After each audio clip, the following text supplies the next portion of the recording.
Okay, here we go. Round 3. We are continuing our Erlkonig analysis.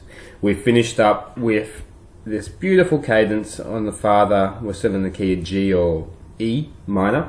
We're in the key of G major specifically, but we've got one sharp.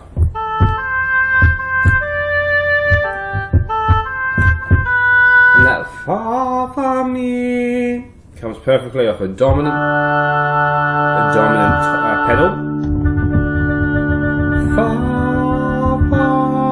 mi, and we get all the relief in the world. Everything is safe.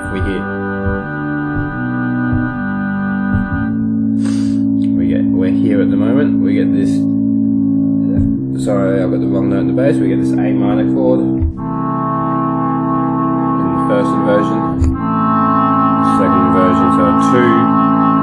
Then we get this beautiful potential 6/4, 5, and then everything changes. The Erlkonig starts singing. And we'll go up to the next page. Make sure you've got your sheet music with you as you're working through this. Let's see if I can zoom out. No, don't change anything. Just a little bit. There we go. Hope you can still see all that. But you should have your music with you so you can pick it out. Don't forget to pause if you need to figure something out that I've said. So we go 2/5 cadential 6/4. Yeah.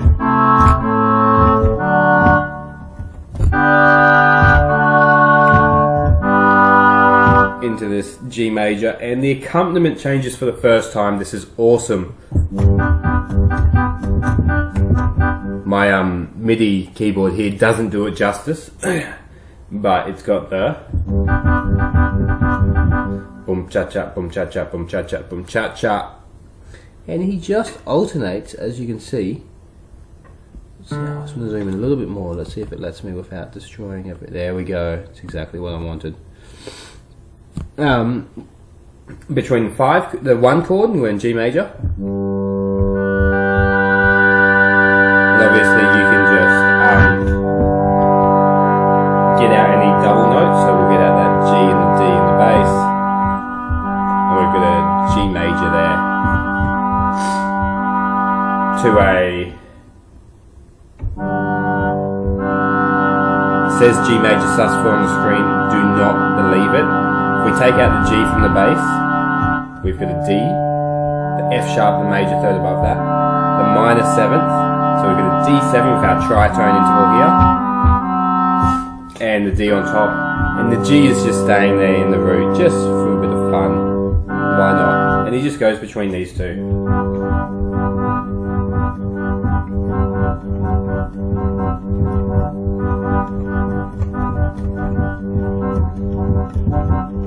With this really lovely, even I'm tempted not to say lovely with the Erlkonig, but it's a lovely melody over top. It's sweet. It's jumpy. It's playful. And then we'll go down. We've still got the same harmony. I'll finish off the melody.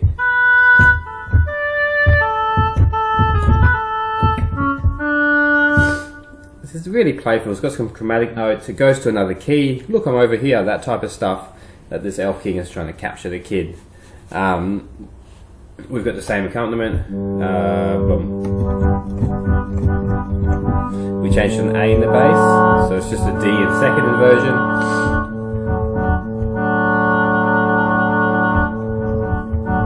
Then we changed to an A7, which if we're still in the key of, what am I thinking? G. That would normally be A minor, which is our 2 chord. It's our 2 major. So let's call it a 5 and go down 5. So, fa, mi, re, do. So we would end up at D, and D in relation to G is so, fa, mi, re, do. So it's the 5 of 5. Fantastic. Another classical thing. Secondary dominance all over the joint. We get this low D to cement us in that, or tonicize us in that new key briefly before that D here in this last bar. immediately adds in the 7th note before going on to back to G. So I wouldn't say we modulate because it only happens for one real bar before we add in this dominant function in the key of G, and we go back to in the key of G, that we go back to G. And the rest of that is quite self-explanatory. Melody continues on.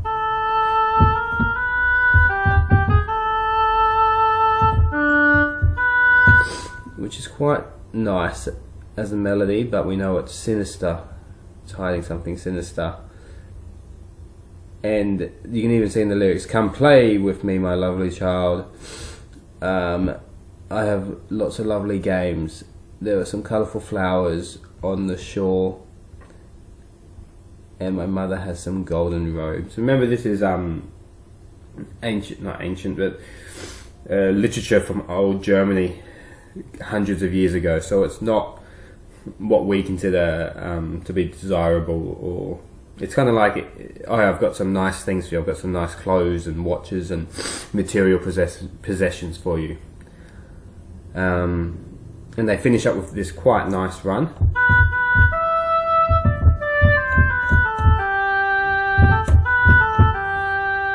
Which in essence is simple. It's just going down the scale. Mi, do, re, mi, re, do. Stuff we would practice forever. Mi, mi, la, so, fa, mi, re. Oh, double so. La, so, fa, mi, re, do, re, mi, re, do. And then the sun starts to freak out. Let's leave it there. Let's finish up the harmony here. Wait for the 1 chord in G. And then we go to the 5 of 2. The 2 in the key of G is A, so let's go 5 upwards. 1, 2, 3, 4, 5. We should expect an E chord, so we go from G. And yes, we have an E in the bass with all the E notes here. E7 notes, I mean, in that, and we immediately resolve to a. Just remember that sometimes this A flat, which I'm toggling on and off, should be a G sharp, but we know that they're enharmonic equivalents. So we go to A minor, which is our 2, and then we get the exact same thing. Are you ready for our famous 1, 6, 4, 5? But the child starts to freak out and then he goes somewhere else. That's the first appearance of the Elf King.